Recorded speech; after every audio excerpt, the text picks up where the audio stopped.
What's going on? Welcome back to another vlog. I hope you guys are doing well. I missed you guys. I'm sorry for being a day late this week, but I am not missing 2 vlogs this week because I've been going on a good streak. So, like always, hit the like button, smash the subscribe, turn on your bell notifications, share it with one of your friends, your family, somebody that needs to hear this because I promise that this message is good. And let's talk about how I retired at 18 years old. Chris, why did you have on your Instagram that you retired at 18? How did you retire at 18? Because like you're still trading, you're still doing this, you're still doing that, whatever it is. So let me break down for you. The reason why I say I retired at 18 years old is because when I was around 18, 19-ish, somewhere around there, I stopped working at a 9-to-5. I left my 9-to-5. I didn't start trading just yet or getting into trading, but I had started up a business. Pretty sure I was 18.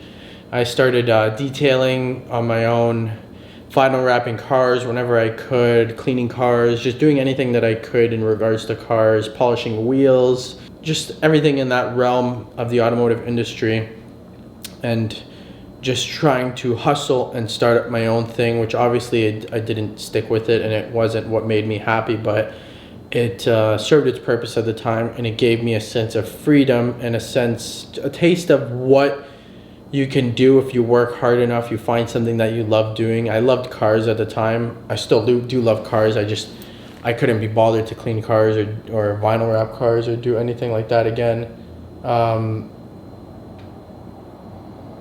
What it taught me what freedom really is when you're working for yourself. It taught me responsibility, having to schedule stuff in, having to make my own schedule, having to be disciplined, having to be hardworking, and going out there and finding side jobs to do, finding cars to clean, finding cars to vinyl wrap, finding places to be able to do it out of. There was a shop in, I think it was Woodbridge, somewhere around there in Woodbridge or Etobicoke, that I used to go, and thankfully his name was Rob. He used to let me go and vinyl wrap. I had like a little section of a shop. I used to vinyl wrap and do ceramic coating, or I would go to other people's places and do ceramic coating on cars and stuff like that. So it taught me what freedom really is. It taught me what responsibility is. It taught me what discipline is. It taught me what I can do if I set my mind to something. Now, keep in mind, I obviously didn't love that. It wasn't something that I wanted to do for the rest of my life. It served its purpose in that period of life, but it wasn't what I wanted to do for the rest of my life. It was kind of like the leading gateway to me getting into trading and me finding trading as the thing that I wanted to do for the rest of my life. And again, even though I'm still working and still doing things, I don't look at those things as work. I don't look at trading as work. I don't look at teaching as work. I don't look at making videos as work. The thing about me is, the second I start to feel like anything is work, I no longer want to do it. If there's been times where different situations where trading started feeling like it was work and like it was an actual job, and I got really turned off from it, and I took like a few weeks off or a few months off, and just like, maybe not like complete months off, but I just wasn't consistently trading. I wasn't on the market like I used to. I didn't have the same passion and love towards the market like I did before that time period.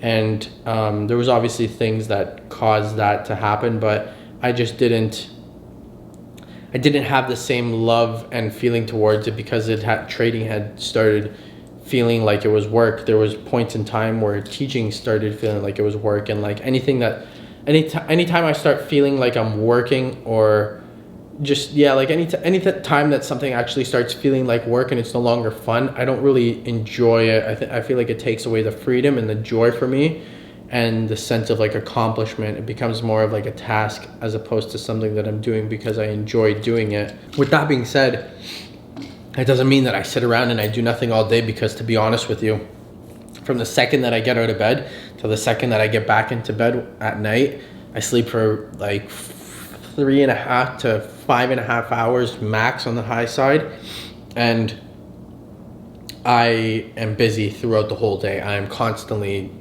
doing work. I'm constantly working towards goals. I'm constantly answering emails, on calls, getting stuff done, constantly going. But I enjoy what I'm doing throughout the day. I enjoy every single moment of it. I try to be as present as possible through every moment of it.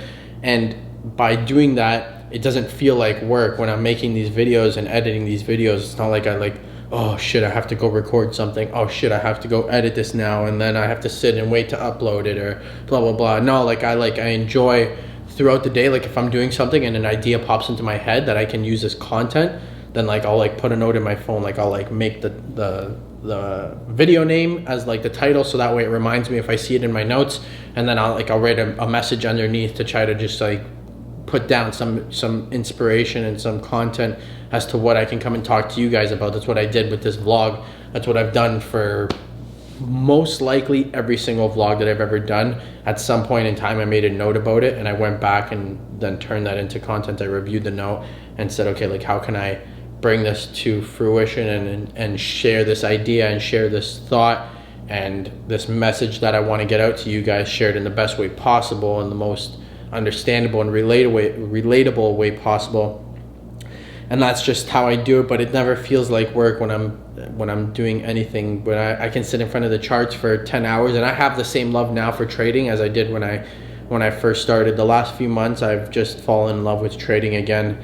I've fallen in love with the process of growing, the process of analyzing the charts, and trying to push to learn new things and use new tools and attack the markets in different ways, because at the end of the day, the market's always changing, right? So the way that you trade today isn't going to work the exact same in 6 months or in 6 years or in 12 months from now, right? It's going to be different. You can use those same tools, but you have to approach it in a different context, because at the end of the day, there's people in psychology that are controlling the market, and you have to stay up to date with that, and you have to be aware of the changes that are happening and when they're happening and why they're happening to be able to be ahead of the majority of people, because majority of people enter a trade at the end of it and then they end up losing money, right? So you need to be one of the people that jump on the start, and you won't be able to control the market, but the whole point is to be knowledgeable enough to do the same moves that the people that are controlling the market,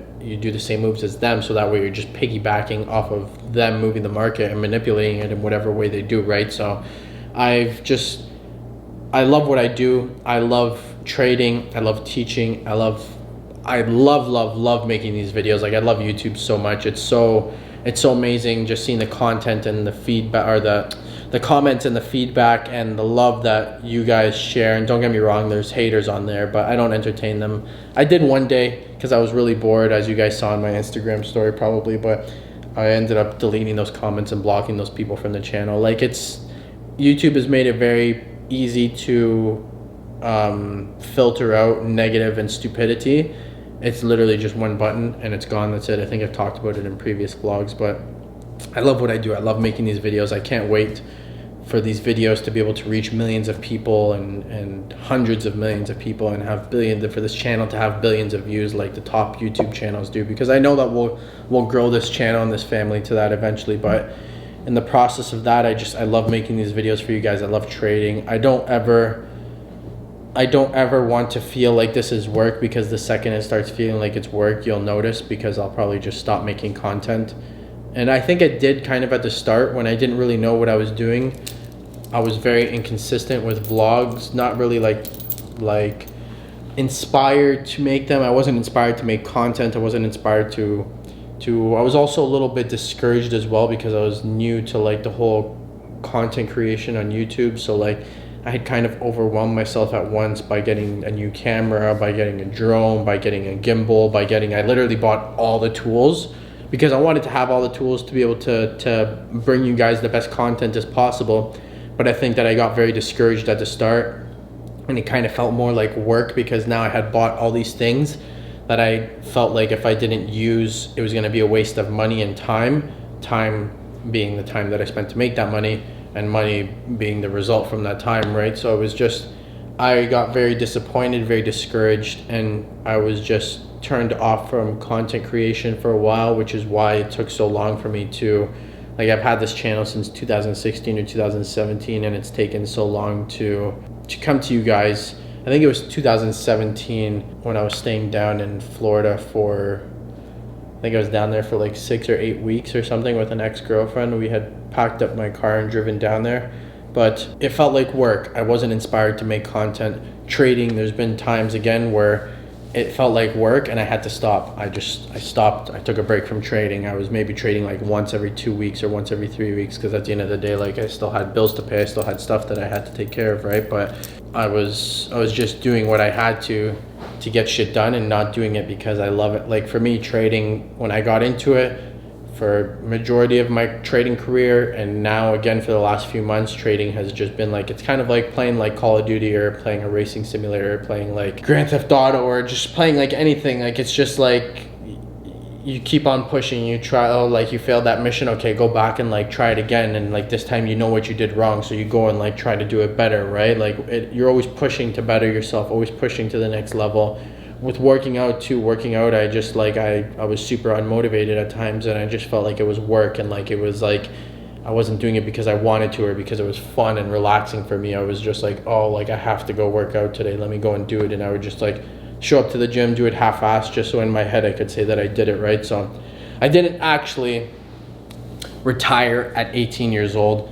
I did, I guess you can say, in a way, because I enjoy everything that I do, and I will never do something that feels like work. So in that sense, I did retire. I won't ever, from now until infinity and beyond, I'll never do anything that ever feels like work. If I stop making content one day, you guys will know. I won't see myself stopping anytime soon. I love content so much, and I have so many ideas for the future and plans for the future of this channel that I'm going to share very, very soon. But I hope it inspires you to only do things that you love. I hope this inspires you to maybe stop doing things that you're not in love with, and stop doing things for maybe just money, or to make other people happy, or to satisfy other people's needs, or because you're afraid to go and start vlogging, or you're afraid to go and start a blog, or you're afraid to start trading, or you're afraid to start your meal prep business, or you're afraid to do anything that's out of your comfort zone. Stop doing things because you're afraid of the unknown. If you don't do those things, and start going into the unknown, and start pushing out of your comfort zone, and start pushing into those places of the unknown, because I promise you, those are the most free and relaxing times that you'll ever have. And it doesn't mean that you won't have stress, but I would rather have stress of working for myself and having to get shit done for myself, than have the stress of, shit, I need to be at this job at 9 a.m. or I'm gonna get fired, or shit, I need to do this, or oh, I have like, there's nothing wrong with a 9-to-5 job. It makes some people fulfilling, and that's perfectly fine. But for me, I could never wrap my head around the thing of having a 9-to-5 job and needing to be somewhere at a certain time to essentially just fill someone else's pockets. Because like, unless you own the business, you're not the one that's coming out laughing, right? Like, the person that owns the business and the high ups are the ones that are making all the money. They're just paying you. That's why it's called minimum wage. They're giving you minimum wage or above minimum wage to keep you happy, to shut you up, and to keep making that money, right? Because without you, their business won't operate and make money. So they have to reimburse you for your time, and the money that you get paid for your time is the value that they see that you have for the company, right? So the money that you're getting paid is just ultimately a reflection of what that company sees your value as. And you always have to remember that with a 9-to-5 job, you can always be replaced. If you quit, or you threaten them to raise your pay, or you're leaving, they're most likely just fire you, and they'll go and hire someone else and probably pay them less, and that person will do the same job, maybe even better than you did, right? So strive to be your best self, strive to do things for yourself. Even if you enjoy your 9-to-5, create a little side hustle that you can give to your family and your kids down the road, and that can help them jumpstart their future, right? There's always, even if you're doing amazing in life, you can always be doing better in some way, shape, or form in some area of life. So I hope that these vlogs inspire you to do that. I hope they inspire you to push yourself out of your limits that you've set for yourself and your boundaries. I hope you guys are having an awesome week. I hope you have an awesome weekend coming up. I love you guys, and I will see you next week. Peace.